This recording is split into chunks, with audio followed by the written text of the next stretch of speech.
ஸ்தோத்திரம். கத்தருக்கு கூடான கொடி நன்றியே இருக்கிறேன்.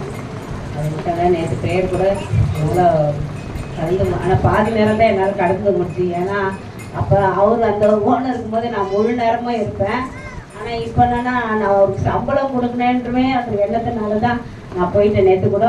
அதனால் கர்த்தர் எனக்கு நம்ம சர்ச்சுக்காக எதனா செய்யணும்னு சொல்லிட்டு ஏதோ என்னால் முடிஞ்சது கர்த்தருக்கு நான் செஞ்சுருக்கேன். அது கர்த்தருக்கு கொடான கொடி நன்றி எடுக்கேன். அந்த தேவையை அவர் சந்திச்சார். நான் சொல்லிட்டேன் தரேன்னு சொல்லிட்டேன். ஆனால் என்ன ஆண்டவரே நான் தர முடியல, என்ன பண்ண போகிறேன்னு தெரியல அப்படின்னா.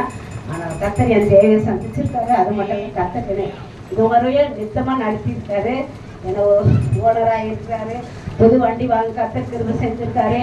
எல்லாமே என் சொந்த உழைப்பாலே வாங்கின மாதிரி இருக்கு. எனக்கு சந்தோஷமா இருக்கு. நானே வண்டி வாங்கணும் ஆனால் வாங்க முடியல. ஆனால் கர்த்தர் எனக்கு ஒன்று நேர்த்தியாக ஒரு வண்டி எனக்கு கொடுத்துருக்காரு. கர்த்தருக்கு போடாங்கன்னு போய் நன்றி. அது மட்டும் தான் நேற்று ஜபம் வந்து சொன்னாங்க. ஒரு பாஸ்டர் வந்து ப்ரேயர் பண்ணாரா, எல்லாரும் ஊழ்ந்தாங்க.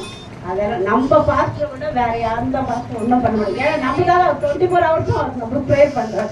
அப்புறம் நமக்கு எப்படி நடக்கும்? எது கெட்டது நடக்கும்? எல்லாமே நல்லதாக தான் நடக்கும். அவருக்கு நம்மளுக்கு என்ன கவனம்? மற்றவங்க கேட்டாலும் நம்ம தலையை கொடுக்கவே கூடாது. நான் கூட பாஸ்டர்கிட்ட கூட ஜபம் பண்ணிக்க மாட்டேன். ஏன்னா அவர் நம்மளுக்காக டெய்லியும் தான் பண்ணுவார்.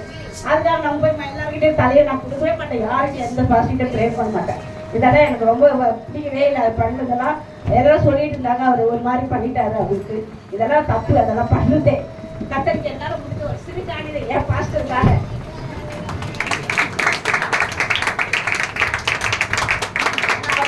நம்மளால விவசாயம் பண்றது அவரால் நம்ம வேற ஒண்ணுமே நடக்காது. நம்மளுக்கு வர ஆபத்து கூட அது நீங்கி போயிடும். அதுல ஷாம் சொன்னாங்க எனக்கு வீடுல அவர் எல்லாமே செய்வார், எல்லாமே நடக்கும். நம்மளுக்கு நான் அவங்களை எப்படி கைவிடுவேன்னு அவர் ஒரு வசதியிலே கொடுத்துட்டாரு. அதுக்கப்புறம் நம்மளுக்கு என்ன இந்த பக்ஸுமதி தான் கொஞ்சம் எப்பவுமே அவங்க நல்லா சந்தோஷமா தான் அவங்க சாட்சி சொல்லுவாங்க. ஆனால் அவங்க துக்கப்பட எனக்கு ரொம்ப துக்கமாக இருந்துச்சு. இருந்தாலும் அதை காட்டில அவங்க ரொம்ப அடுத்த வருஷம் நல்லா சாட்சி அடிச்சு அவங்க கட்டத்துக்கு போறான்னு சொல்லி நான் இருக்கேன். இந்த அன்புக்கு முன்னால இந்த உலக பெருசு தான் இந்த வானத்தை போல